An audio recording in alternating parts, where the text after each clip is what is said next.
Bom dia, estamos aqui em mais um programa Educação de Classe e hoje dupla comemoração. Comemoração pela passagem do Dia do Professor, Dia do Mestre, e estamos completando um ano de programa aqui no Canal 10. E temos alguns convidados especiais hoje. O professor Armindo, que é também do CEP da Ilha do Governador e do CEP Central. Bom dia, Armindo. Bom dia, professora Rose. Queria agradecer o convite e dizer que estou muito feliz de estar aqui presente com vocês para esse papo agradável. Também temos aqui o professor Marcelo Santana, que é coordenador-geral do CEP do Rio e coordenador-geral do CEP da Ilha do Governador também, Regional 7. Bom dia, Marcelo. Bom dia, Rose. Bom dia, pessoal. Bom dia ao povo de Petrópolis, né? Muito feliz de estar aqui também nesse programa comemorativo pelo ano do programa e pelo Dia do Professor e também pelo Dia da Merendeira, que foi ontem, no dia 16 de outubro, o Dia das Merendeiras, das nossas cozinheiras que fazem aquela comida tão gostosa, não só para as nossas crianças, mas como para todos da escola também. E bom dia, Francis. Tudo bem? Bom dia, pessoal. É isso aí. Marcelo lembrou muito bem do dia da cozinheira, né? Aqui nós não temos mais no nosso plano de cargos e salários como merendeira. Aqui agora nós temos cozinheiros e cozinheiras escolares. E lembrando a todos que na revisão do plano nós temos que conseguir a mudança de todos os cargos para a inclusão da nomenclatura escolar, né? Que é isso que nos difere das outras secretarias e garante a diferença no nosso plano. No site do CEP tem uma nota muito interessante, uma mensagem do Dia do Professor. Eu vou pedir para o Marcelo ler um trechinho, por favor. Queremos comemorar a garra dessa categoria que não foge à luta. Comemorar o sonho dos mestres que insistem na luta pela universalização da escola pública, laica, democrática e com qualidade socialmente referenciada. Professores e professoras, assim como o nosso mestre Paulo Freire expressou. Ai daqueles que pararem com sua capacidade de sonhar, de invejar sua coragem de anunciar e denunciar. Ai daqueles que, em lugar de visitar de vez em quando o amanhã pelo profundo engajamento com o hoje, com o aqui e o agora, se atrelarem a um passado de exploração e de rotina. É isso aí, é uma mensagem sempre de luta, né? De conquista, que é a tradição do nosso sindicato. Ô Marcelo, queria que você falasse para a gente um pouquinho como é que é essa questão de ser professor. O que é que te levou a ser professor? Olha, eu acho que vocação, eu sempre desde criança, eu gostei muito do ambiente escolar, do espaço escolar, de estar, né, em contato com a escola, estar em contato com os livros, com a leitura. Sempre fui um bom aluno em quase todos os conteúdos, principalmente língua portuguesa, que é a minha formação. E acho que realmente foi um sonho mesmo de criança. Era uma carreira que eu almejava, que eu achava muito bonito o trabalho dos professores que eu tive. Eu tive excelentes professores na minha formação, tanto no fundamental, que antigamente era primeiro grau, como no médio, que eu já era o antigo segundo grau. Eu tive excelentes professores que me impulsionaram, me incentivaram, né, e me estimularam a exercer a carreira de professor. E foi uma carreira que eu persegui. Inicialmente, no meu vestibular, na época, a minha família dizia que eu não deveria ser professor, que professor ganha muito pouco, professor é desvalorizado. Isso já em 1985, quando eu prestei meu vestibular. E aí, então, eu resolvi fazer a faculdade de administração. Cursei um período de administração, um curso que não tinha nada a ver comigo, que eu não me identifiquei, um curso que para mim foi chato, com todo respeito aos administradores, mas era um curso que não tinha a ver com a minha vocação. Pois bem, nem tranquei, larguei a faculdade, um ano depois eu prestei um outro vestibular para letras. Passei, né, e me formei, prestei meus concursos, estou aí na luta até hoje. Serviço público eu já tenho bastante tempo, como professor eu já tenho mais de 20 anos. E o mais engraçado nessa coisa toda é que eu me lembro de um professor meu do ensino fundamental, uma professora de língua portuguesa, até a professora Regina, que inclusive é minha amiga até hoje. Ela dizia que o professor, quando ele faz um bom trabalho, ele vai sempre ser empregado, ele vai sempre ter um lugar para atuar.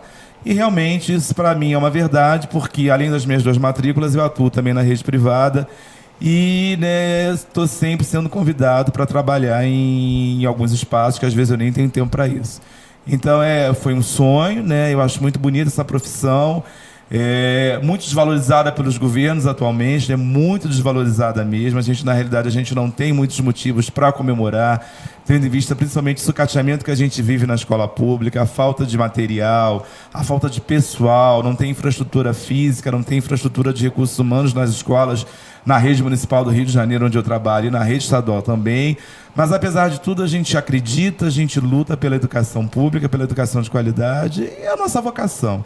E é uma profissão muito bonita. A gente não pode esquecer que existem todas as profissões no mundo, né?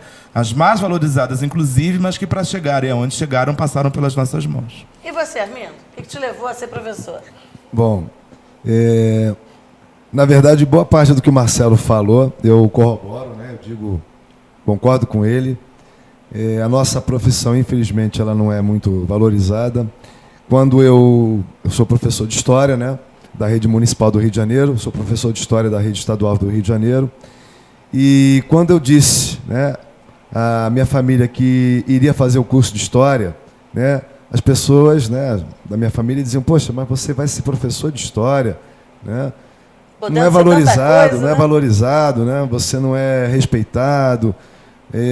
Mas eu sempre gostei muito de História quando eu era aluno, e fazendo História eu poderia ser ou pesquisador ou professor, né? Cheguei a fazer pesquisa, mas o meu barato mesmo é dar aula, né? Eu gosto muito de dar aula, já trabalhei em várias escolas, tanto da rede particular quanto da rede pública. Algumas pessoas até me convidavam para, de repente, fazer parte da administração da escola, mas eu falei assim, olha, o meu barato é trabalhar como professor, né? Eu gosto de trabalhar como professor, né? Eu não gosto de outra coisa, né?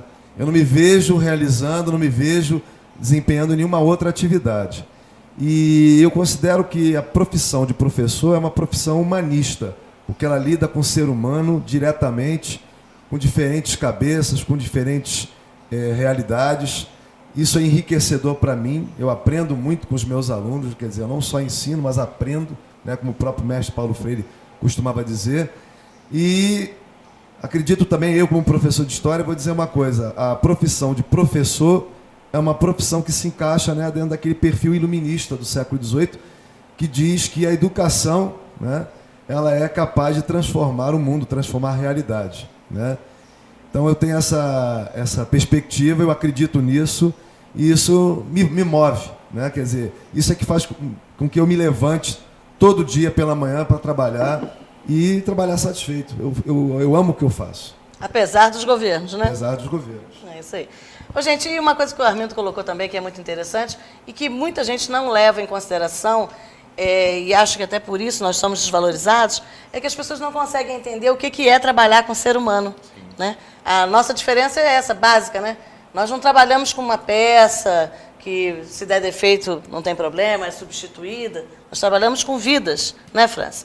E todos, não só os professores, né, mas todo mundo que trabalha em escola, todos os profissionais de educação, todos os educadores, França também, acho que desempenha esse papel no seu dia a dia, né, de participar da educação dessas crianças. Isso é uma responsabilidade muito grande. Ô, Marcelo, para você, qual é hoje a maior dificuldade para o professor em sala de aula? A falta de estrutura que existe nas escolas, né, tanto da rede estadual onde eu trabalho, na rede municipal do Rio de Janeiro, a falta de material humano nas escolas, né? Culpa-se muito as famílias dos alunos pelo fato da educação pública estar onde está, né? Querem culpar os professores, mas esquecem de dizer, né, e de mostrar que a educação está do jeito que está porque não há investimento. Você imagine, né? As crianças nossas, né, de algumas de comunidades carentes, que vivem em meios sociais complicados, chegam no espaço escolar onde eles veem, né, cadeiras quebradas, eles veem cadeiras sem assento, né, sem encosto, eles veem, muitos sentam inclusive em cadeiras que não têm encosto, veem a fiação passando às vezes pelo meio da sala de aula, pelo meio das paredes, uma escola que não é pintada, que não é cuidada, vê a falta de professores, de funcionários, né? Na rede municipal, por exemplo, faltam, né, merendeiras, faltam serventes, isso não existe mais, que são as cozinheiras escolares, né? Então, não há investimento na escola. Isso faz com que o nosso trabalho fique dificultado. né? Você imagine, por exemplo, uma escola que não tem porteiro. Antigamente, eu sou do tempo que na escola tinha todo esse pessoal. Tinha porteiro, tinha merendeira, tinha servente, tinha inspetor, tinha todos os professores, inclusive até professores, né, que eram itinerantes ou professores substitutos, que no caso acontecesse a falta de algum profissional, de algum professor, ele estava ali para substituir. Hoje em dia não tem mais isso. Não tem na realidade, investimento na escola pública. Os nossos governos veem a escola pública como gasto, como despesa. E, na realidade, a gente já vê investimento na escola para que o nosso trabalho seja melhor. A gente tem profissionais com garra, com vontade de trabalhar, que gostam do seu ofício, gostam do seu trabalho, como o Armindo falou. Todos nós aqui, por mais cansados que estejamos, quando a gente entra na sala de aula, quando a gente entra aqui no espaço escolar, parece que a gente toma um gás, toma um vigor, e a gente consegue trabalhar, às vezes, de 7 da manhã às 10 da noite. Obviamente, quando chega à noite, você está um pouquinho mais cansado, mas o gás ainda continua, porque o trabalho com o ser humano é muito bom, a gente tem bastante retorno. E o que falta é isso, realmente, é incentivo e investimento, né?